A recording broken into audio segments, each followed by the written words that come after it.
कृष्ण सिन्हा थे गुलाम भारत के प्रथम मुख्यमंत्री, और आजाद भारत के कौन थे? श्री कृष्ण सिंह और भारतीयों को द्वितीय विश्व युद्ध में क्या कर दिया था? शामिल कर दिया था। जय हिंद दोस्तों, आज हम लोग वर्ष 1937 में हुई प्रांतीय चुनाव के बारे में जानेंगे, जो वर्ष 1935 के अधिनियम से यह चुनाव हुआ था। पिछले क्लास में हम लोग भारत के संविधान के विकास पढ़े थे, उसी का अगला टॉपिक है वर्ष 1937 में हुई आम चुनाव। जानते हैं, सबसे पहले हमारा देश गुलाम था। उस समय हम लोग मांग कर रहे थे अब खुद का हमारा देश का क्या हो, एक अपना संविधान हो और हम अपना एक शासन चलाए पूरे देश में। तो अंग्रेज ने 1935 के अधिनियम से दे दिया था कि हाँ, आप लोग एक अपना 11 प्रांत है, उसमें अपना अपना पार्टी से चुनाव लड़िए, जहां जीत जाइएगा आपका हम सरकार कर देंगे, आपका हम बात मानेंगे। और हर प्रांत से एक ब्रिटिश कमिश्नरी में एक आदमी होता था जो भारत के पक्ष में अपना बात रखता था। तो 1937 में जब हमारा चुनाव हुआ था, उस समय 11 प्रांत था। कितना था? 11। आप लोग देखिएगा, 11 प्रांत जो है पूरे भारत, उस समय बांग्लादेश, पाकिस्तान, ये सब एक ही साथ था। तो वहां पे कांग्रेस, कृषक प्रजा पार्टी यानी कि 10 पार्टियां चुनाव लड़ी थी। उसमें से 5 राज्यों में कांग्रेस अपना पूर्ण बहुमत से सरकार बना लिया और 3 राज्यों में मिलीजुली गठबंधन की सरकार बनाया, और 5-3 8 हो गया, और 11 में से 8 चल जाएगा तो कितना बचेगा? 3 राज्य। तो 3 राज्यों में मुस्लिम लीग और कृषि प्रजा पार्टी या यूनाइटेड पार्टी मिलकर के सरकार बनाई थी।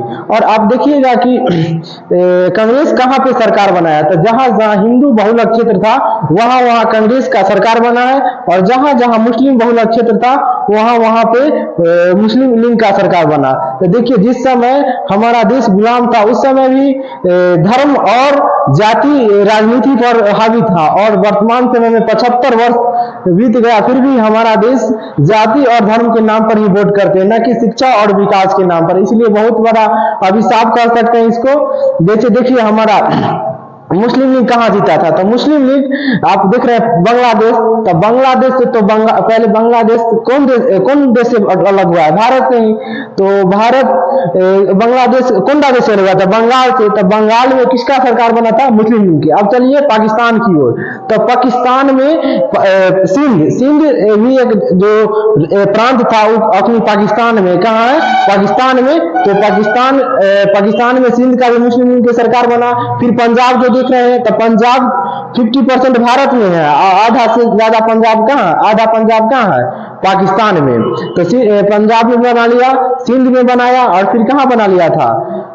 बंगाल में। तो 3 जगह पे मुस्लिम लीग बनाया और 8 जगह पर टोटल सरकार कौन बना लिया था? कांग्रेस। अब उसका कहाँ पे किसका सरकार बना है? वहां के मुख्यमंत्री कौन थे? ये सब एग्जाम में आता है, इसलिए हम लोग ध्यान से देखेंगे।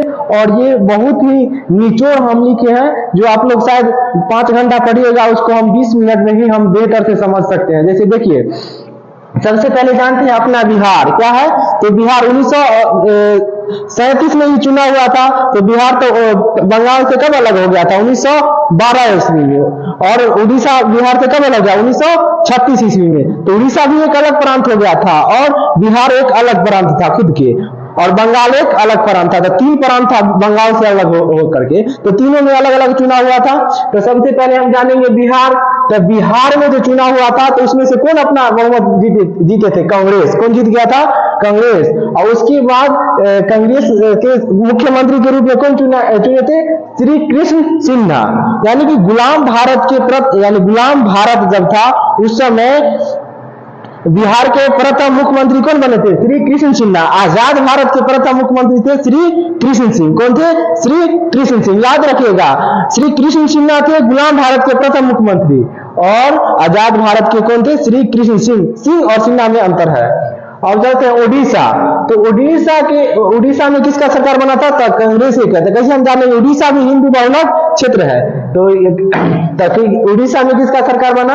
कांग्रेस के। तो उनका मुख्यमंत्री कौन थे? BN दास। कौन थे? BN दास।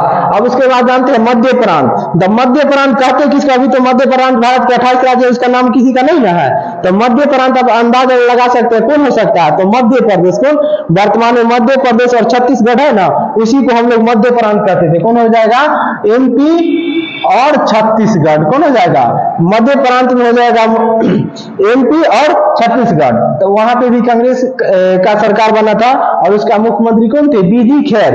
तो बीजी खैर पहले थे, बाद में कौन हो गया, रविशंकर। क्या हो गए थे, कौन हो गए थे, रविशंकर, क्योंकि बीजी खैर थे ना वो बम्बई के मुख्यमंत्री बन गए थे। उसके बाद चलते हैं संयुक्त प्रांत। तो संयुक्त प्रांत कौन हो सकता है, यूपी और उत्तराखंड कौन प्रांत में आता है, यूपी और यूके कह सकते हैं उत्तराखंड को। तो उत्तराखंड में भी कौन सरकार बनाया था, कांग्रेस के, क्योंकि सब हिंदू बहुल क्षेत्र, जहां देख रहे हैं हिंदू बहुल क्षेत्र, उसमें किसका सरकार बना, कांग्रेस के। और उसका मुख्यमंत्री कौन थे, गोविंद वल्लभ पंत। कौन थे, गोविंद वल्लभ पंत। अब चलते हैं मद्रास। तो मद्रास का नया नाम क्या है, चेन्नई। क्या है, मद्रास का नया नाम है चेन्नई। चेन्नई किसका राजधानी है, तमिलनाडु का।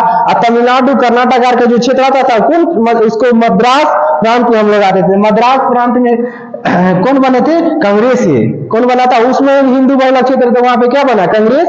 और कांग्रेस मध्य प्रांत के कौन बने थे, बीजी खैर।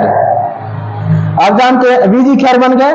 और उत्तर पश्चिम प्रांत, तो उत्तर पश्चिम प्रांत में आएगा कांग्रेस और मिलीजुली सरकार। किसका मिलीजुली मतलब क्या होता है, गठबंधन की सरकार। किसका, गठबंधन के। तो गठबंधन में कौन बनाए थे, असम के बनाए थे गोपीनाथ बोरदोलाई। जैसे हम लोग अभी जानते हैं असम के एक शहर है गुवाहाटी। क्या असम के राजधानी से दिसपुर है, लेकिन उसका शहर क्या है, गुवाहाटी। वहां के हवाई अड्डा का नाम क्या है, गोपीनाथ बोरदोलाई। अब जानते हैं अगला बंगाल। क्या है, बंगाल।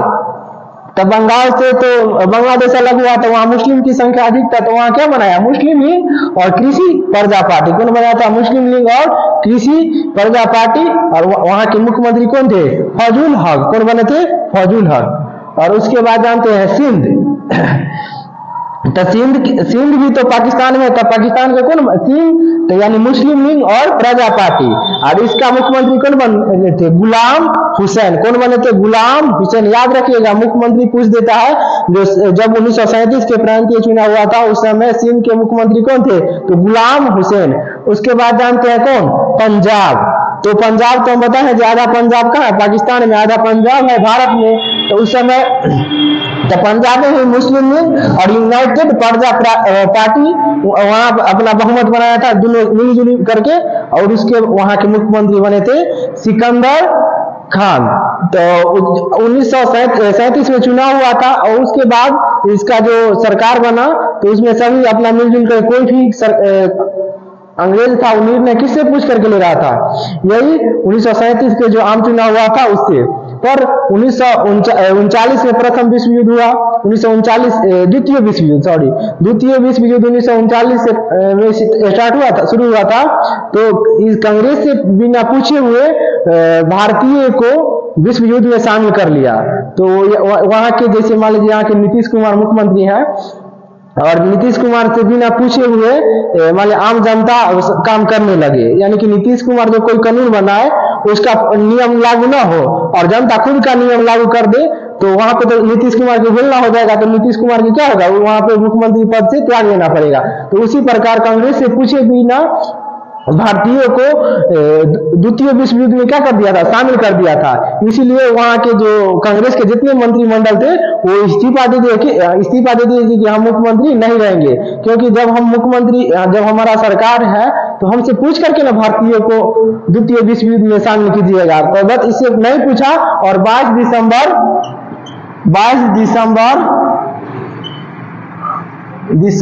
1939 ईस्वी को कांग्रेस के इस्तीफा दे दिया। तो इसी दिन को कांग्रेस मुक्ति दिवस के रूप में मनाता है। आप लोग याद करते होंगे ये कांग्रेस मुस्लिम लीग मुक्ति दिवस के रूप में कब से मनाता है, तो 22 दिसंबर 1939 को। क्यों मनाता है, क्योंकि इस दिन जो कांग्रेस जो आम चुनाव हुआ था उसमें उसका सरकार था, तो वो सब क्या थे, त्याग पत्र दे दिया था।